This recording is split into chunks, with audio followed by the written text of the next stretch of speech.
Good morning, Trucker Nation, and welcome to another episode of Midlife Trucker, where your host, Tom Bell, former senior vice president turned asphalt philosopher, brings you the highs, lows, and sarcastic commentary of life behind the wheel.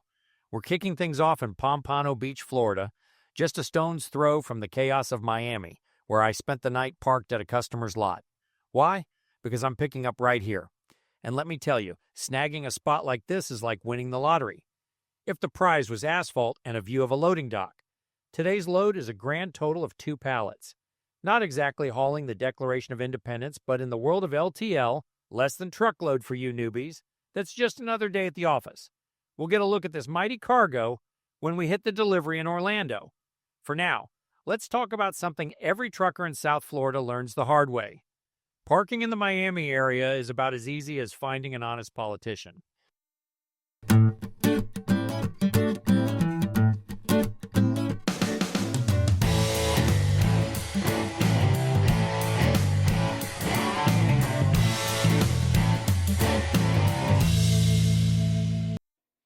All right, bumper's done, and we're rolling out of Pompano Beach, chasing the sunrise and probably a few bad decisions from my old executive days.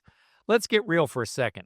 If you're trucking in the Miami area, parking isn't just a task, it's a full-blown strategic operation. Down here, truck parking is scarcer than a quiet moment in a boardroom meeting. The lots that do exist, they fill up faster than a buffet line at a trucker convention. By 3 p.m., you're circling like a vulture, praying for a spot that doesn't require a 90-degree back into a ditch. Here's the deal. Planning your parking is non-negotiable. You've got to know your route, your hours, and your options before you even start the engine. Some carriers have terminals or drop yards where you can park. Think of it as a VIP pass for your rig. Others, they've got cozy relationships with customers, like this one here in Pompano, who let you crash in their lot overnight. That's gold, people. Gold. When I was a suit, I didn't know to ask about this stuff when picking a carrier. Nobody tells you that parking strategy is as critical as your fuel budget or your ability to dodge way stations.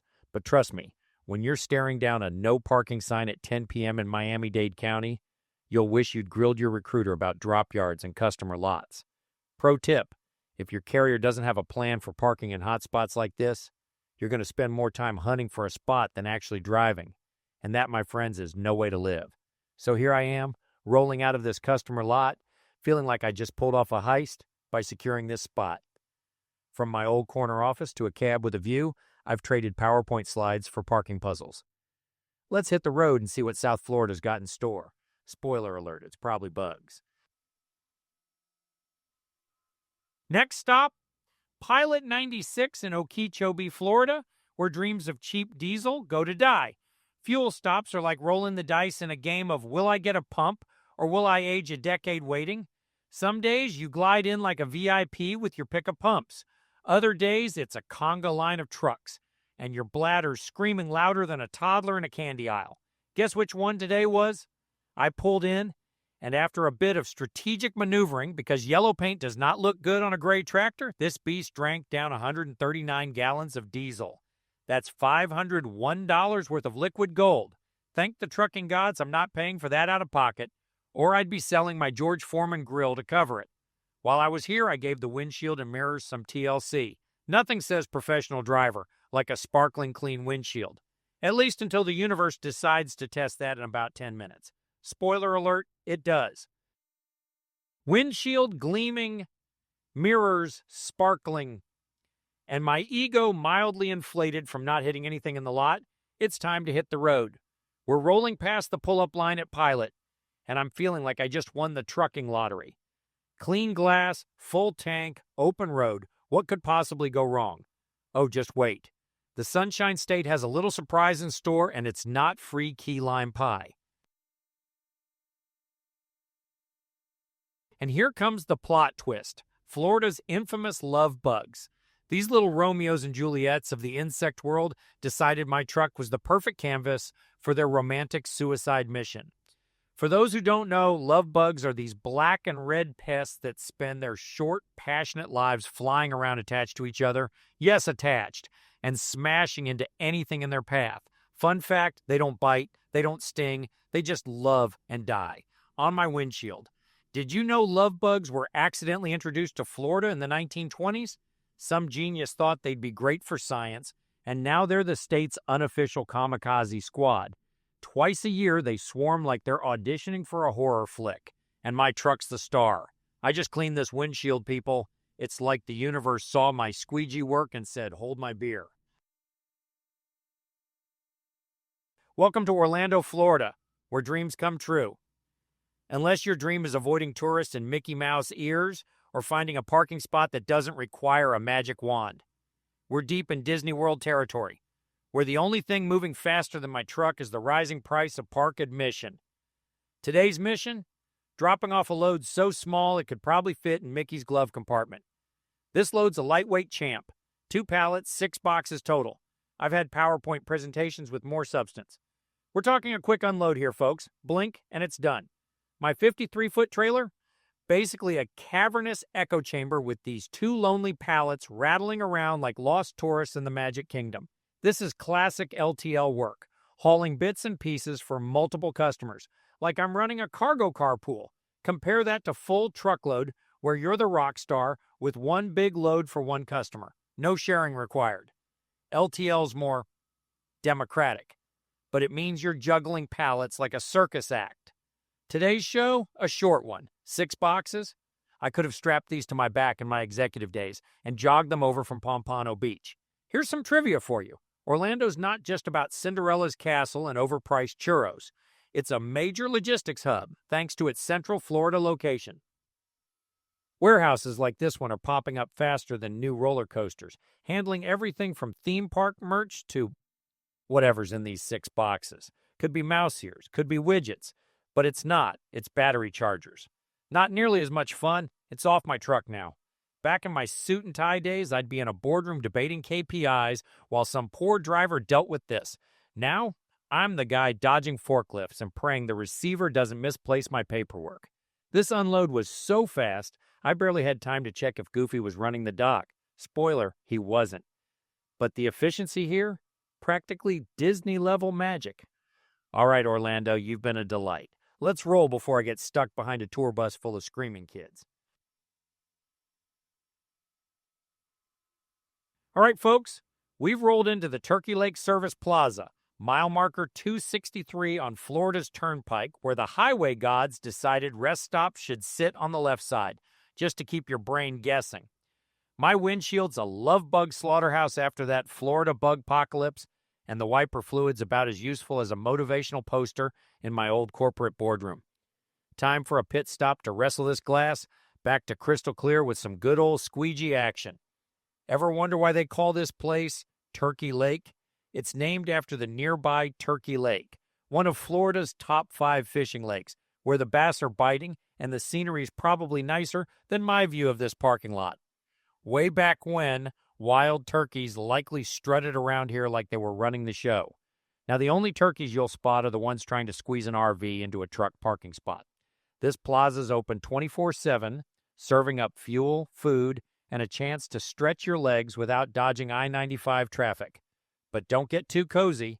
There's a 3-hour parking limit, because nothing says hospitality like a timer on your brake. Let's talk Florida's real VIPs, alligators. Turkey Lake's just down the road, and while I'm not saying you'll catch a gator chilling at the Plaza's Starbucks, this is Florida. Those toothy dinosaurs are never far off. Nearby Lake Jessup, about 30 miles away, is home to some 13,000 alligators, making it the state's unofficial gator convention center. Turkey Lake itself probably has a few scaly locals lurking in the reeds, ready to photobomb a truck driver's selfie. Back in my exec days, the only predators I faced were budget hawks in 3-piece suits. Out here, you keep one eye on the water and one on your squeegee, just in case. So here I am, battling love bug carnage like it's my personal mission to save this windshield. The plaza's got everything a trucker needs: gas, snacks, and a chance to pretend you're not pulling in a 53-foot trailer. But here's the real kicker: getting out of this place.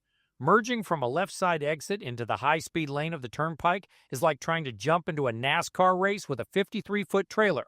You've got cars zipping by at 80 miles an hour, and your rig's accelerating like it's still deciding if it wants to leave the parking lot. One wrong move, and you're either cutting off a Tesla or getting tailgated by a minivan with a Baby Yoda on board sticker. Back in the boardroom, the only merging I worried about was combining spreadsheets. Out here, it's me versus the fast lane, and I'm not blinking first. Windshield clean, tank full, and no gators in sight. Time to roll before I get suckered into a $15 turkey sandwich or start hunting for those mythical wild turkeys. Gotta nail this merge without causing a highway soap opera. On to the next adventure. We've made it to the grand finale of today's haul, folks, pulling into Love's Travel Center 801 in Cordell, Georgia, where parking is less a task and more a high-stakes game of trucker Tetris. Love's lots are like the Wild West. First come, first serve, no fancy reserved spots. You roll in, praying for a lined space, only to find some creative driver parked diagonally, like they're sketching a masterpiece in a coloring book. By late afternoon, these places fill up faster than a boardroom during a free lunch meeting. You've got to scope out not just the marked spots, but also those rogue corners where someone's decided rules are for suckers. I snagged a spot without having to arm wrestle another driver for it.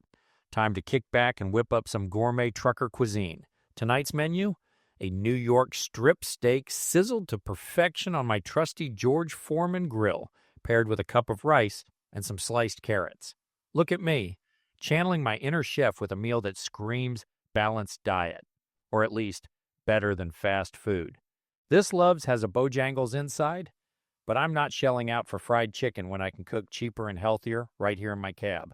Plus, nothing says trucker life like grilling a steak while the guy next door blasts country tunes, probably Watermelon Crawl on repeat given where we are. Speaking of, here's a little trivia for you. Cordell calls itself the watermelon capital of the world. I didn't spot any watermelons in the parking lot, unless you count the one painted on the welcome sign. Apparently, this town's been cashing in on its melon fame since the 1940s with festivals and all. Heck, they probably danced the Watermelon Crawl, you know, that Tracy Bird banger from the 90s, right down Main Street during harvest season. Picture me two-stepping with a steak in one hand and a squeegee in the other. Ever wonder what those cut-down school buses are used for? Those would be for harvesting melons. Back in my executive days, I'd be sipping overpriced coffee at a conference, not grilling steaks in a truck stop named after fruit. But you know what? This cab's my corner office now, and the view, well, it's a parking lot. But it's my parking lot. As the sun sets on another day of asphalt adventures, let's wrap this up. From Pompano Beach to Orlando to Cordele, we've battled love bugs, delivered a whopping 6 boxes, wrestled a windshield back from the bugpocalypse, and survived a NASCAR-style merge onto the turnpike. Not bad for a guy who used to stress over quarterly reports instead of parking spots. This is Midlife Trucker, where the sarcasm's free and the road's always calling. If you enjoyed this ride along, love bugs, gators, watermelons, and all, smash that like button, hit subscribe, and ring the bell so you don't miss the next episode of my Midlife Crisis on Wheels. Got a favorite truck stop, a parking horror story, or a recipe for cooking steak in a cab? Drop it in the comments. I read them all. Until next time, make sure you are enjoying every day at work. Tom Bell, signing off.